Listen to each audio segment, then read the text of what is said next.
Hay un momento que conoces bien. Estás en una sala de embarque. El vuelo se retrasó otra vez. El tiempo se estira de una forma rara ahí adentro, como si el reloj del aeropuerto corriera distinto al del resto del mundo. Miras el tablero, miras la puerta.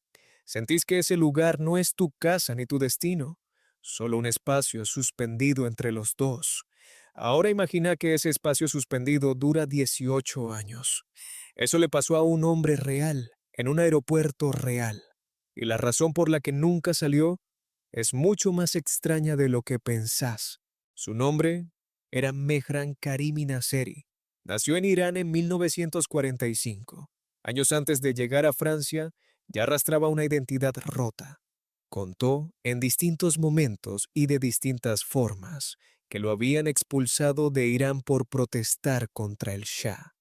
La historia cambiaba según quien le preguntara. Pidió asilo en varios países europeos durante los años 70 y 80. En 1981, Bélgica finalmente le reconoció el estatus de refugiado. Tenía por fin un papel que decía quién era. Y en 1988 perdió ese papel en un tren, camino a París, dentro de un maletín que jamás recuperó. Sin ese documento, no era nadie para ningún sistema. Llegó al aeropuerto Charles de Gaulle pidiendo entrar a Francia. Las autoridades francesas no pudieron confirmar su historia. Tampoco pudieron deportarlo, porque ningún país aceptaba reconocerlo como propio. ¿Qué haces con un hombre que oficialmente no viene de ningún lado? Lo dejaron en la terminal. Solo eso. Ni cárcel ni asilo. Solo una banca fija cerca de un negocio cerrado, con una maleta roja debajo. Los empleados del aeropuerto empezaron a llamarlo Sir Alfred. Le llevaban café. Le guardaban diarios viejos. Se volvió, sin proponérselo, parte del paisaje del edificio, como una columna o un cartel de salidas. Pasaba las horas leyendo economía y filosofía, y anotando en un cuaderno cada vuelo que veía despegar, como si llevar ese registro fuera, de algún modo, su forma de seguir ligado al resto del mundo. Los periodistas empezaron a visitarlo. Un director de cine documentó su rutina en 1993. Una década después, Hollywood tomó su historia, torcida, pero la tomó, y la convirtió en una película con Tom Hanks encerrado en un aeropuerto de mentira.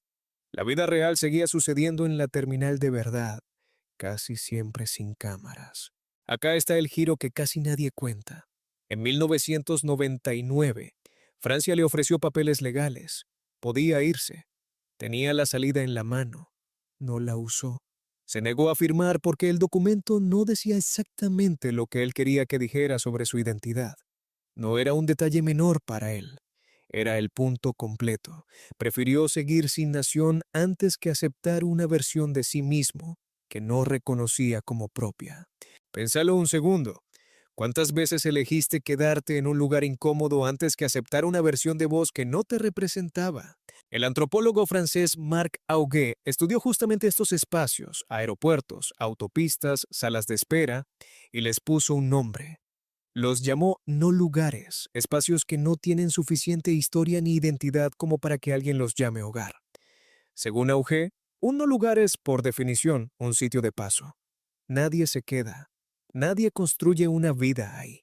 Nasseri rompió esa regla durante casi 2 décadas, sin querer romperla al principio, y después, quizás, queriendo hacerlo. Porque acá está la parte incómoda de la historia. En 2004 publicó un libro contando su propia versión de esos años, y con lo que ganó, pudo haberse instalado en cualquier lado. No lo hizo. Cuando finalmente lo hospitalizaron en 2006 por problemas de salud, tenía la posibilidad real de rehacer su vida afuera. Vivió en refugios de París durante 16 años, y en 2022, ya con 76 años, volvió al mismo aeropuerto. No por necesidad esta vez, por elección. Murió ahí, en la Terminal 2F, unos meses después de regresar. El neuropsiquiatra francés Boris Cyrulnik lleva décadas estudiando cómo las personas construyen resiliencia después de un trauma severo. Una de sus observaciones más citadas es simple pero incómoda. El ser humano no necesita un lugar estable para sobrevivir psicológicamente. Necesita un relato estable, un ancla de sentido, no de geografía. Nasseri tenía eso, una rutina fija, una identidad reconocible, aunque fuera en parte inventada. Un lugar donde todos sabían su nombre, aunque el nombre fuera un apodo de aeropuerto.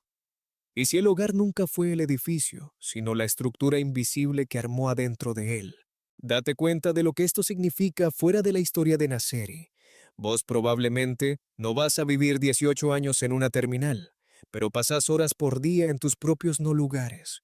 El feed que scrollas en la fila del supermercado, la sala de espera del dentista, el chat de un grupo de trabajo que nunca cerrás del todo. Ninguno de esos espacios fue diseñado para que nadie se quede. Y sin embargo, ahí construís rutina. Ahí volvés todos los días. Ahí sentís, aunque sea por unos minutos, que sabes exactamente qué hacer y quién sos. Pénsalo de nuevo.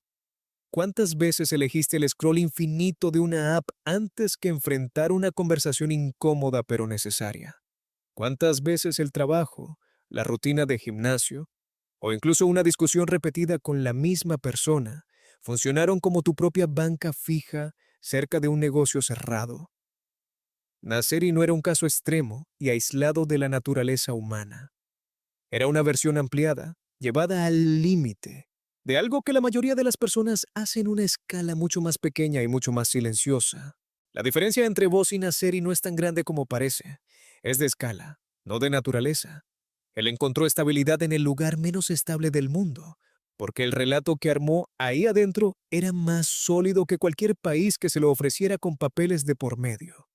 ¿No haces vos lo mismo cada vez que elegís lo conocido, aunque sea incómodo, antes que lo correcto, pero incierto? La mente humana, según muestran estudios como los de Cyrulnik, prioriza la coherencia por sobre la comodidad. Prefiere una historia estable, aunque sea dolorosa, antes que una libertad sin forma ni relato. Así que la próxima vez que estés atrapado en una sala de embarque, mirando ese reloj que no avanza, acordate de esto. Ese paréntesis que sentís no es un espacio vacío.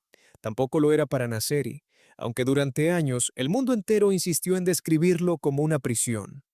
Es para alguien en algún lugar del mundo ahora mismo exactamente el tipo de lugar donde decidió, sin decírselo a nadie, que ahí sí pertenecía.